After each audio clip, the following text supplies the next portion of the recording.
सीताराम सीताराम राधे श्याम जय राधे श्याम। हरि ओम तत्सत्। नारायण हरि। हरि ओम तत्सत्। नारायण हरि। ओम श्री गणेशाय नमः। ससीतराम लक्ष्मणाभ्यां नमः। शाम्ब सदाशिवाय नमः। वेद पुरुषाय नमः। श्रीमद्गुरुचरणकमलेभ्यो नमः। परमेष्ठी गुरुचरणकमलेभ्यो नमः। देवराय दिगंबराय मंचासिनाय नमो नमः। कृष्णाय वासुदेवाय हरे परमात्मने प्रणतः क्लेशनाशाय गोविंदाय नमो नमः। हनुमत आई बिराजिए कथा होत इतिहास। तुम सेवक रघुबीर के हम तव चरणन दास। राम कथा के रसिक बरा भक्तराज मति धीर। आई सुवासन लीजिए तेज पुंज कपिवीर। यत्र यत्र रघुनाथ कीर्तनम तत्र तत्र कृतमस्तकांजले। बाष्पवारी परिपूर्णलोचनम् मारुतिं नमत राक्षसान्तकम्। मूकं करोति वाचालं पङ्गुं लङ्घयते गिरिं। यत्कृपातमहं वन्दे परमानन्दमाधवम्। जय जय श्री राधारमण। जय जय नवल किशोर। जय गोपी चित्तचोर प्रभु। जय जय माखन चोर। शान्ताकारं भुजगशयनं पद्मनाभं सुरेशं। विश्वाधारं गगनसदृशं मेघवर्णं शुभांगं। श्रीलक्ष्मीकान्तं कमलनयनं योगिभिर्ध्यानगम्यं। वन्दे विष्णुं भवभयहरं सर्वलोकैकनाथं। परम्बा जगदम्बा माता की जय। सद्गुरुदेव भगवान की जय। राजा रामचंद्र भगवान की जय। जय जय श्री राधे द्वारिकाधीश की जय। समुपस्थित समस्त अलक्षित एवं लक्षित भक्तवृंद संत जन भगवत चरणानुरागी प्रेमी जन माता और बहने प्यारे प्रभु प्रेमियों, ज्ञान महायज्ञ के ऐसे तो कई दिन हो गए, लेकिन मूल कथा के तृतीय दिवस में हम लोग का प्रवेश है आज। परम वंदनीय पूज्यपाद भगवान सुखदेव स्वामी राजर्षि परीक्षित को लक्ष्य करके मानो तो पूरे मानव जगत को भागवत कथामृत का पान करा रहे हैं, जिसमें विदुर मैत्रेयी संवाद के अंतर्गत कपिल देवहूति संवाद का प्रसंग चल रहा है। आइए समवेत रूप से हम लोग उसी पवित्र स्थान पर चलें। भगवान कपिल कहते हैं, माता समस्त प्राणियों में मैं विराजमान हूँ। जिसने मुझे सब में नहीं देखा उसको मैं मंदिर में मिल पाऊँगा, ये कन्फर्म नहीं है। सब में जो मेरा दर्शन करते हैं उन्हीं को मेरी प्राप्ति मंदिर में भी होती है। इन भावनाओं से ओतप्रोत जिनका अंतर हृदय नहीं है, वो तो संसार में भटकते रहते हैं। बार बार आना, बार बार जाना, बार बार नरक, बार बार स्वर्ग। माता देवहूति ने कहा, ये नरक स्वर्ग में जीव जाता है, पता तो चलती नहीं। कपिल देव कहते हैं, माता हमारा शरीर 3 प्रकार का होता है।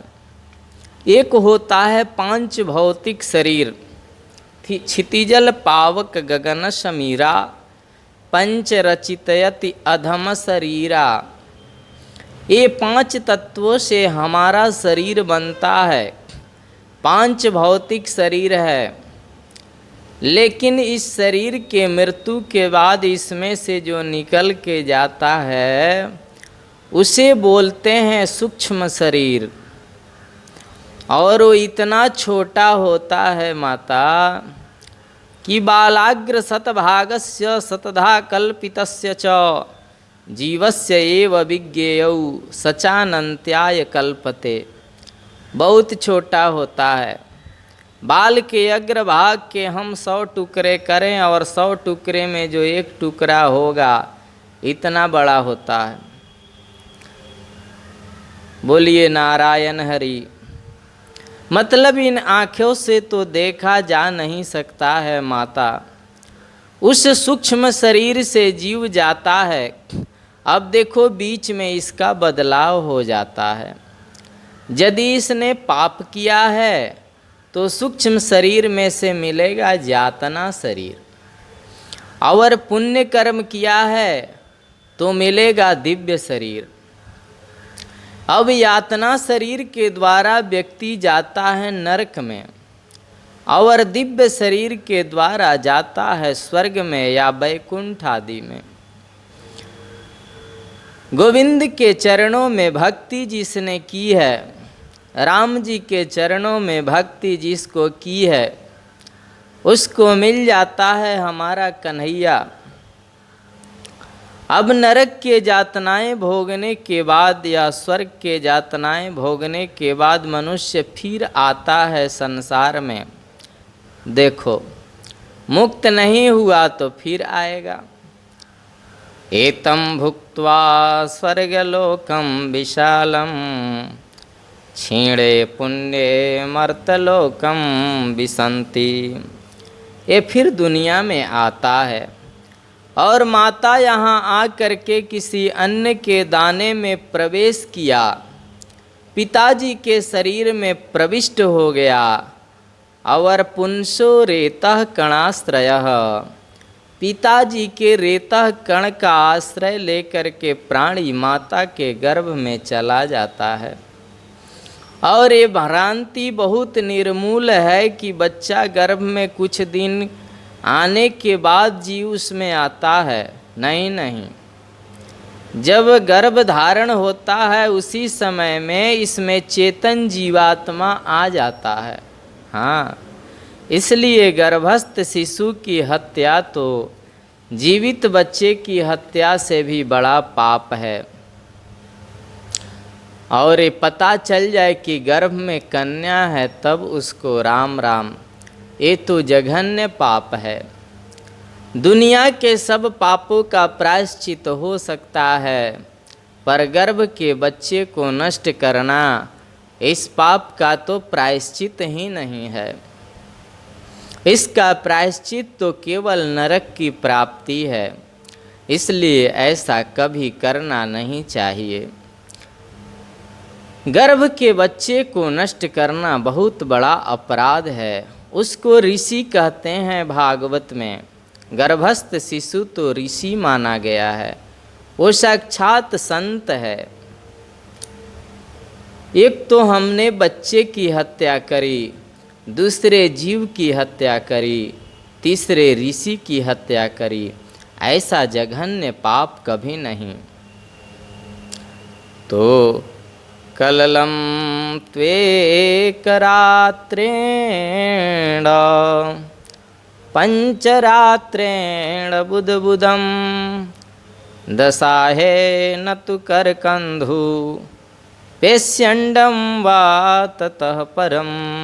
ध्यान से सुने। माता के गर्भ में जीव जब आता है न मैया, तो कललम त्वेक रात्रेण, एक रात्रि का होता है, तो इसकी कलल नाम की संज्ञा होती है।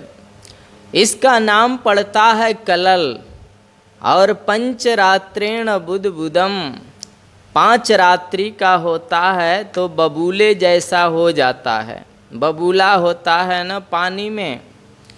हाँ, और दशाहे नतु कर कंधु, जब ये 10 रात्रि का होता है तो बेर के छोटे फल जैसा हो जाता है।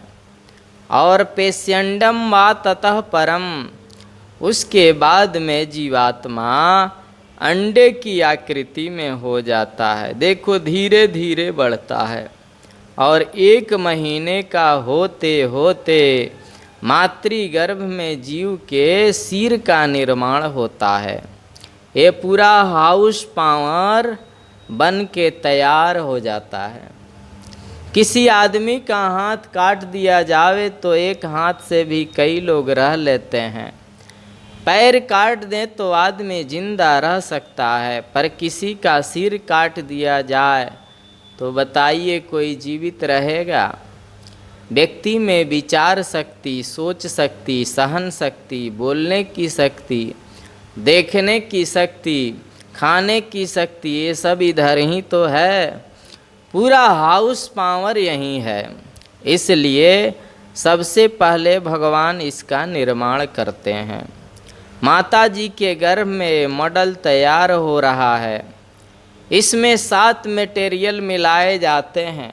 मकान बनाते हैं ना हम लोग, अब देखें उसमें सरिया डालते हैं, फिर रोड़ी पत्थर ईंटा डालते हैं, फिर ऊपर से प्लस्तर कर देते हैं, फिर पीओपी होता है, डिस्टेम्पर रंग बिरंगे होते हैं।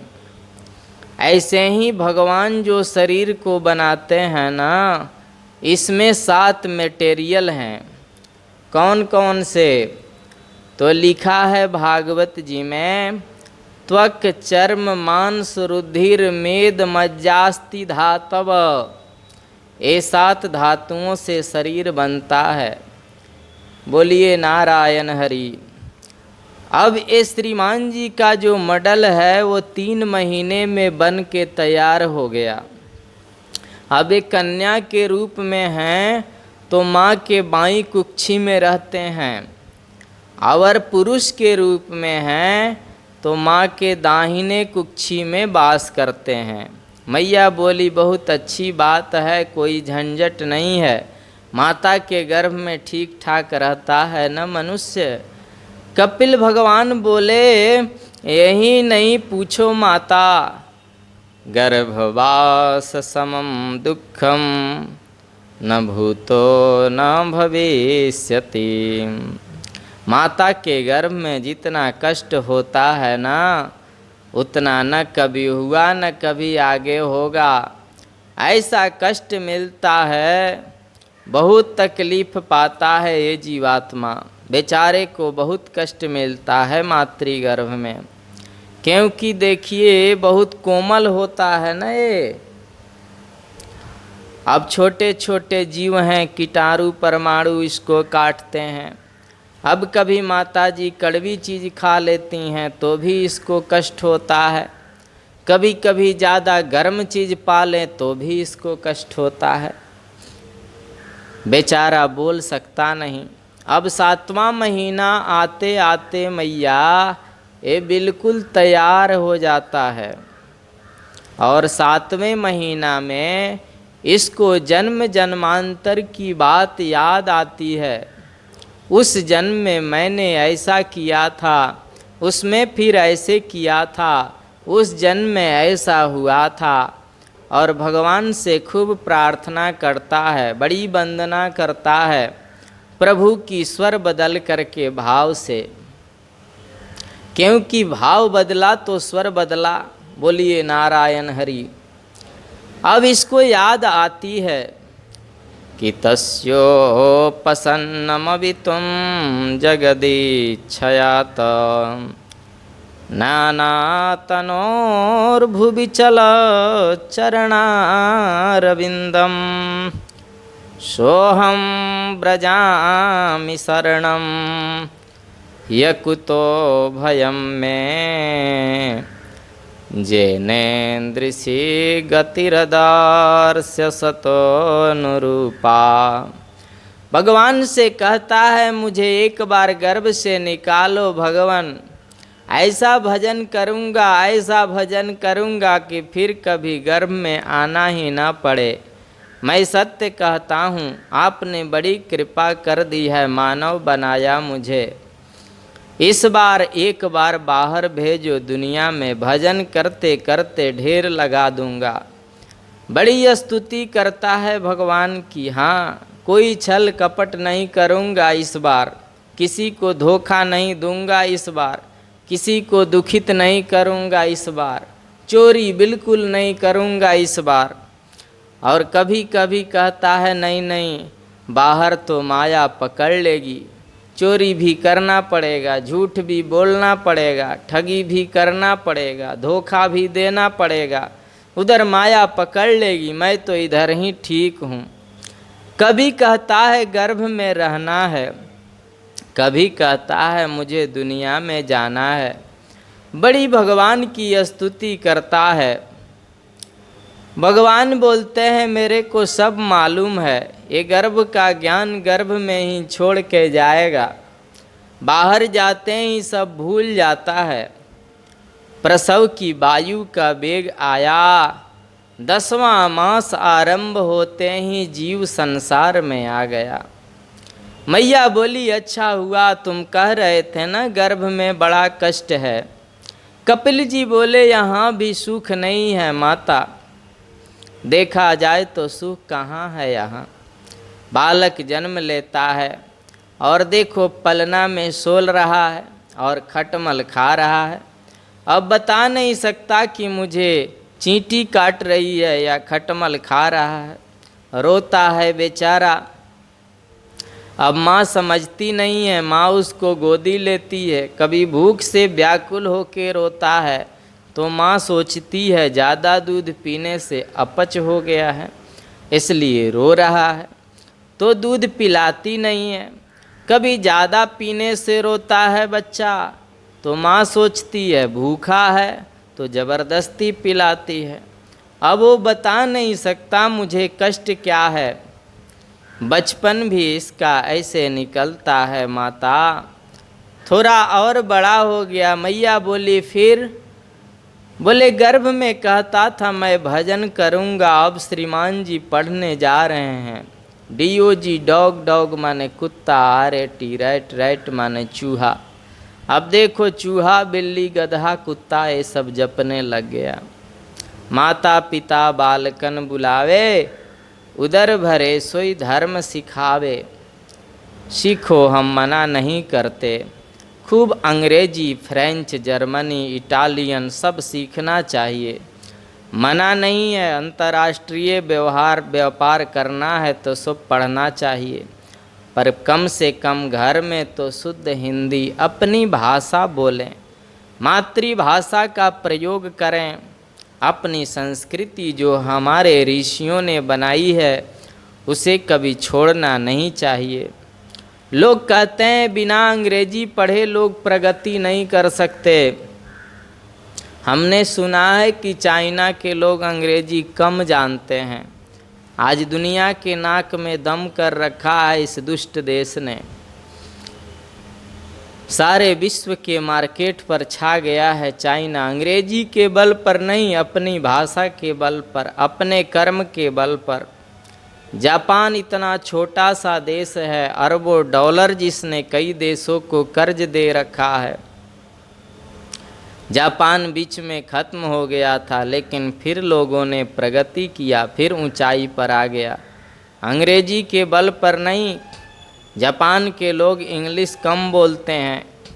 हम भी जहाँ पर ज्योतिष का काम करते थे वहाँ एक जापानी आए थे, उनको बहुत कम अंग्रेजी आता था। हमने देखा बहुत धीरे स्पीड था उनका अंग्रेजी बोलने का। यहाँ के आम आदमी भी जो बोलते थे वो समझ लेते थे। और वो बताए कि हमें बहुत अच्छी अंग्रेजी नहीं आती है। पश्चिम में एक और देश है, हमने सुना है, स्पेन। इस देश में किसी आदमी से अंग्रेजी में पूछिए कि होटल कहाँ है, तो आदमी अंग्रेजी में ही डांट के बोलेगा मुझे इंग्लिश नहीं आती, आगे पूछ लो। लोगों को इंग्लिश से प्रेम नहीं है, जानते हैं पर बोलते नहीं हैं। बाई गॉड, कुछ भी अंग्रेजी में लोग बोलते रहते हैं। ठीक है, पढ़िए, मना नहीं है, पर अपने घर में अपनी भाषा बोलिए, उसमें प्यार छलकता है, उसमें प्रेम छलकता है। तो पढ़ने जा रहे हैं, पेट भरने की विद्या सीख रहे हैं, पढ़ लिख करके आ गए, लो जी विवाह हो गया। अब थोड़ी बहुत ममता जो मातृ पितृ चरणों में थी, उसकी डोरी अब श्रीमती जी के चरणों में बंध गई। जय सिया राम। जुआ अवस्था ऐसी चली गई। और जब बुढ़ापा आया तो शरीर रोग ग्रसित हो गया, पकड़ लिया रोग ने। जैसे आए थे वैसे ही चले गए। तो पुनरपि जननम पुनरपि मरणम पुनरपि जननी जठरे शयनम। बार बार हम जन्म लेते हैं, बार बार मर जाते हैं। ये आने जाने से छुटकारा तो तभी मिलेगा माता, जब जीव भक्ति का आश्रय लेगा, जब जीव विशुद्ध भक्ति का आश्रय लेगा। भक्ति में छल कपट और दंभ भगवान को पसंद नहीं है, और वो फिर किसी काम का नहीं होगा। मैया ने कहा, लाला गोविंद चरणों में प्रीति करने की जो भक्ति है उसका स्वरूप क्या है। कपिल जी बहुत सुंदर बात बता रहे हैं। मैया, भक्ति का आरंभ होता है विश्वास से। रक्षिष्यतीति विश्वासो गोप्तृत्व वर्णम तथा। गोविंद मेरी रक्षा करेंगे ऐसा विश्वास करो। वो हर समय हमारे साथ में हैं, ये विश्वास करो। विश्वास, विश्वासो फलदायक। और भक्ति की मध्य धारा है माता संबंध। परमात्मा से संबंध जोड़ो। बिना संबंध के भक्ति नहीं होती। जो संबंध तुम्हें प्रिय लगे वो राम जी से जोड़ो। जो भी तुम्हें संबंध अच्छा लगे प्रभु से जोड़ के देखो। और भक्ति का अंत होता है माता समर्पण। परमात्मा के प्रति समर्पित हो जाओ। जत करोसि जदस्नासि यज्जुहोसि ददासि जत। जत तपस्येसि कौन्तेय तत्कुरुस्व मदर्पणम। जीवन में जो कुछ भी तुम करते हो वो प्रभु को समर्पित करो। संबंध, विश्वास और समर्पण, ये भक्ति के 3 धारा है माँ। मैया बोली सुनने में अच्छा लगता है, संबंध जुड़ गया, विश्वास हो गया, समर्पित हो गए, लेकिन जीवन में उतरे कैसे। बोले कीर्तन करने से उतरेगा। चलते फिरते उठते बैठते खाते पीते, ये ज्ञान का जो मार्ग है ना माता, ये है बंदर के बच्चे के समान। धूम्र मार्ग अर्चिरादि मार्ग का व्याख्यान किया प्रभु ने। बोले ज्ञान का जो मार्ग है वो बंदर के बच्चे की भांति है, और भक्ति का जो मार्ग है वो बिल्ली के बच्चे की भांति है। ध्यान से सुनिए।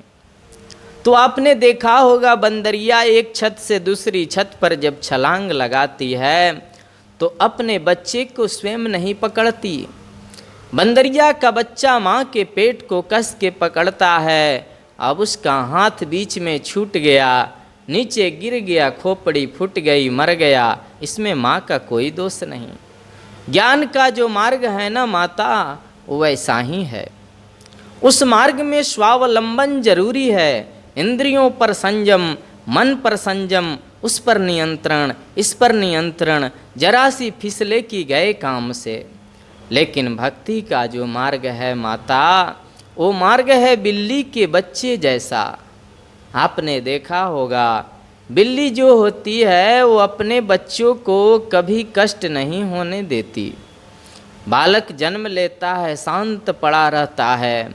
जो दांतों से बिल्ली चूहा चबा जाती है, उन्हीं दांतों से अपने बच्चे का गला पकड़ के उठाती है, और बच्चा एकदम शांत रहता है, कुछ नहीं बोलता, क्योंकि वो जानता है जहाँ ले जाने में मेरा ही तो होगा, माँ वहीं ले जाएगी, मुझे क्या चिंता है।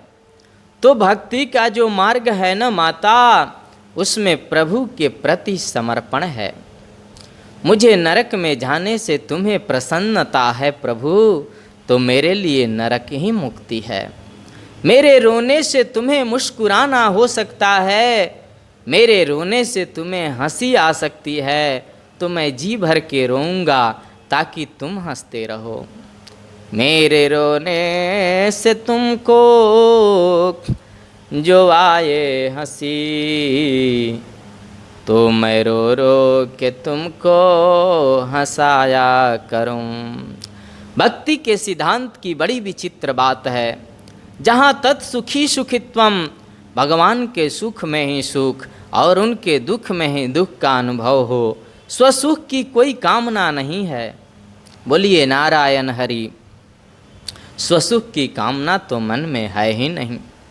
बस नाम का जप करना चाहिए, खूब नाम का जप करिए जो गुरु से मिला है, और किसी के साथ छल कपट नहीं कीजिए, क्योंकि जिसका नाम आप जप रहे हैं उसको बिल्कुल भी छल कपट पसंद नहीं है। मोहि कपट छल छिद्र न भावा।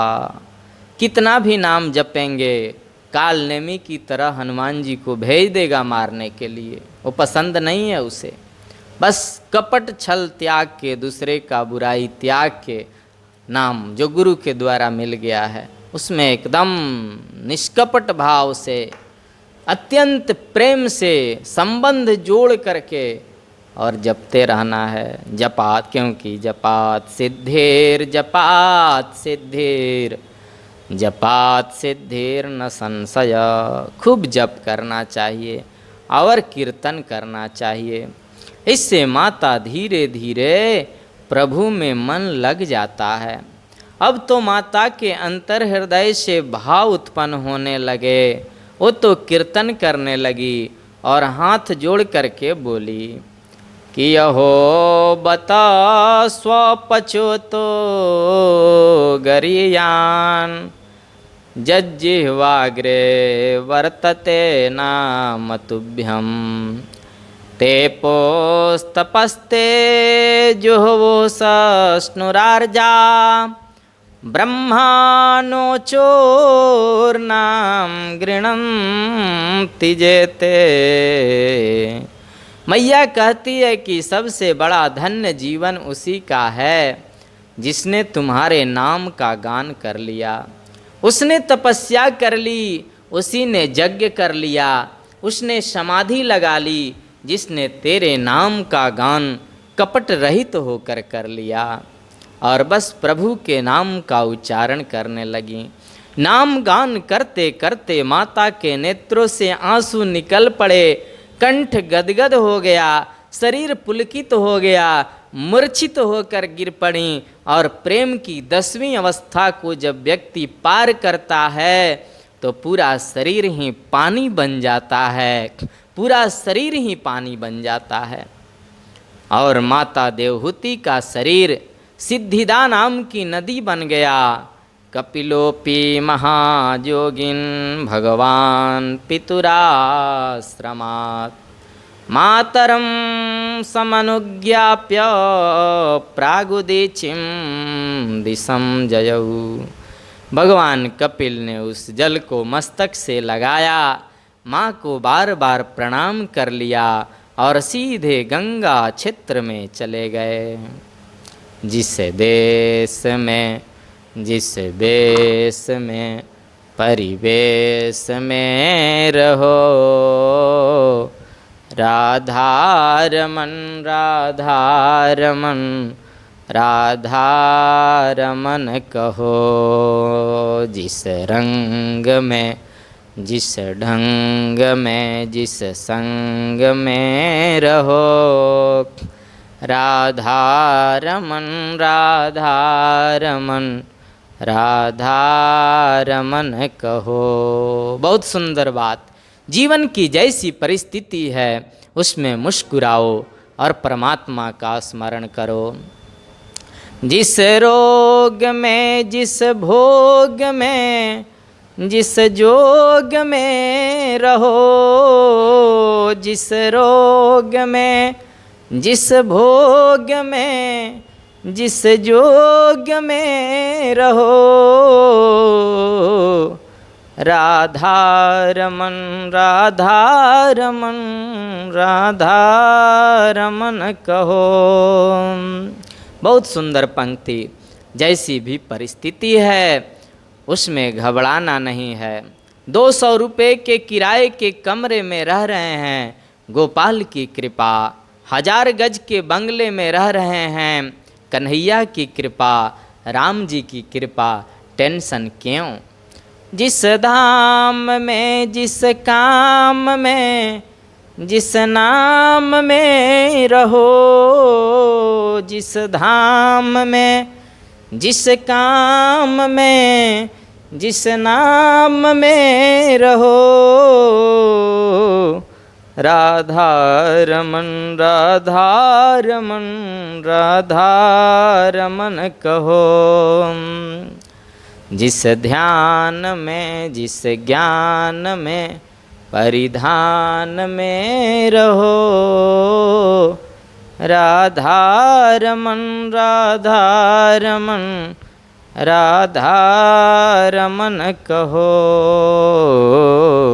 जिस देश में, जिस वेश में, परिवेश में रहो, राधारमन राधारमन राधारमन कहो। जो भी गुरु के द्वारा नाम मिल जाए बस उस नाम में मस्त रहना चाहिए, क्योंकि भगवान का सहस्त्र नाम है, सहस्त्र सी रेखा पुरुखा। देखा देखी दूसरे का सुन करके नाम नहीं, सब नाम प्रिय है, लेकिन गुरु के द्वारा जो नाम मिल जाए बस उसमें पूर्ण विश्वास, श्रद्धा और निष्ठा के द्वारा। क्योंकि हाईवे पर रास्ता अलग अलग है, सब हाईवे पर ही मिलाएगा। सब नदियां समुद्र में ही बह करके जाती हैं। मार्ग अलग अलग हो सकता है, संप्रदाय अलग अलग हो सकता है, कोई किसी संप्रदाय का है, कोई किसी संप्रदाय का है, लेकिन सब उसी ब्रह्म को मिलेंगे। प्रेम से बोलिए आनंद कंद भगवान की जय। भगवान कपिल माता देवहूति को नमन करके चले गए। मैंने कल निवेदन किया था कि स्वयंभू मनु की 3 पुत्रियां हैं। ये धर्म के वंश का व्याख्यान हो रहा है। आकुति, देवहूति और प्रसूति। देवहूति माता का वंश इसलिए आगे नहीं चला कि एक तो उनको पुत्र हुआ और वो ब्रह्मचारी हो गया। उनकी दूसरी पुत्री का नाम है आकुति। ये रुचि नाम के प्रजापति की पत्नी बनी और यज्ञ भगवान वहाँ पधारे। तीसरी बेटी प्रसूति प्रजापति दक्ष की पत्नी बनी और दक्ष ने उनके गर्भ से जिन कन्याओं को जन्मा उसमें सती का नाम बहुत ऊंचा है और माता सती भगवान शिव की भारजा बनी। कल के सत्संग में हम लोग सती का चरित्र श्रवण करेंगे। प्रेम से बोलिए आनंद कंद भगवान की जय, सद्गुरुदेव भगवान की जय। जय जय श्री सीताराम। नमः पार्वती पतये, हर हर महादेव शंभो।